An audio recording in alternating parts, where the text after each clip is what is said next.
बिनका police गिरफ करवा लगी जगी थिला कोर्ट सामना ने हेले पुलिस के चकमा देकर सेलुआर आउ चूड़ी फिंदी करी महिला बेस ने बिनका जीएमएफसी कोर्ट ने आत्मसमर्पण कले अभियुक्त शिक्षक कहीं शिक्षक महिला बेस ने आसिक आत्मसमर्पण कले आसुन देखमा पूरा रिपोर्ट। बिनका थाना अंतर्गत बाउंसुड़ी गाँव गोटे अंगनवाड़ी कर्मी के गोटे शिक्षक बलात्कार उद्यम और मरणांतक आक्रमण कर बिनका थाना ने गला जून मासर 22 तारिख ने अभियोग होता इताके नहीं पुलिस गोटे मामला रुजु कर घटनार तदन जारी रखी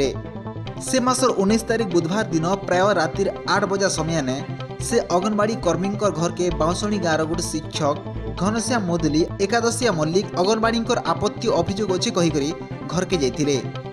पीड़िता अंगनवाड़ी कर्मी होछन गोटे विधवा महिला से घरे एकला रहसन तांकर एकला थिबार सुजोग नहीं करी घनश्याम ताहाकू व्हाइटनर मागिथिले से व्हाइटनर आनबा के घर भीतर के जीवा परे घनश्याम तांकर पछे पछे घर भीतर के पसी जाइथिले। घर भीतर घनश्याम ताहाकू बलात्कार करवा लगे उद्यम करिथिले और ताहाकू मार मारवार संगे मरणांतक आक्रमण करिथिले।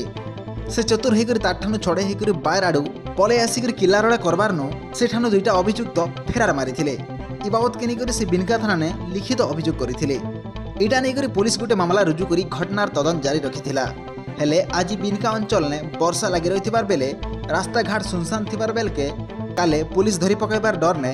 आज दिन बेला प्राय 3 बजा समय ने अचानक गोटे स्कूटी ने शिक्षक घनश्याम सेलवार आर चूड़ी पिंधि करी महिला बेस ने तांकर सहयोगी एकादशी के बसई कर सीधा सलख बिनका कोर्ट भीतर के जाइकरी आत्मसमर्पण करिछन।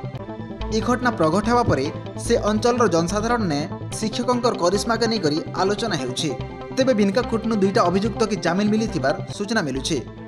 के नानो एकला अछि बापा नाइनो स्वामी नाइनो झियो दुईटा जे सांझ बाहर पड़ुछे बड़ झियो के मैरेज कलिनो मैंने चाकरी कर गाँव रे रोचे और संध्या 8 बजे आमर से 4 नंबर पार्कर हजबैंड आबर जड़े कर आसले मत कबाट खोल अंगनवाड़ी काम अच्छे बोली मैं कबाट खोल के से व्हाइटनर मागले व्हाइटनर मत लगे तरह से मत बलात्कार करवाले चेष्टा कले मुझे आवड़ी पड़ खड़िया कर दौड़ी दौड़ा कर चित्कार कली चित्कार कर बाड़ी पटबाट पलि आसली से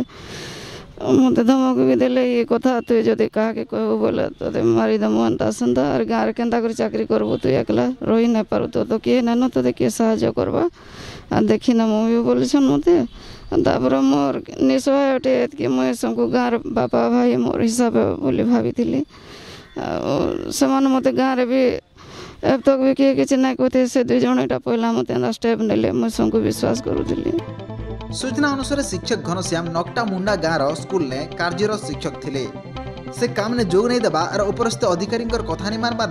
22 दिन पर अर्थात जुलाई मासर 14 तारिख नो काम नो निलंबित कराई। बलात्कार उद्यम घटना के 1 मास 19 दिन बीती जाइथिले बिल बिनका पुलिस अभियुक्त के गिरफ कर नहीं पारथिबार नो पुलिस कार्यकलाप उपरे संदेह सृष्टि हेउछे। आमे बिनका आईआईसी प्रतिक्रिया नेबा के चेष्टा करथिले बिल तांको ठानु केंसी प्रतिक्रिया मिली नथिबार बेले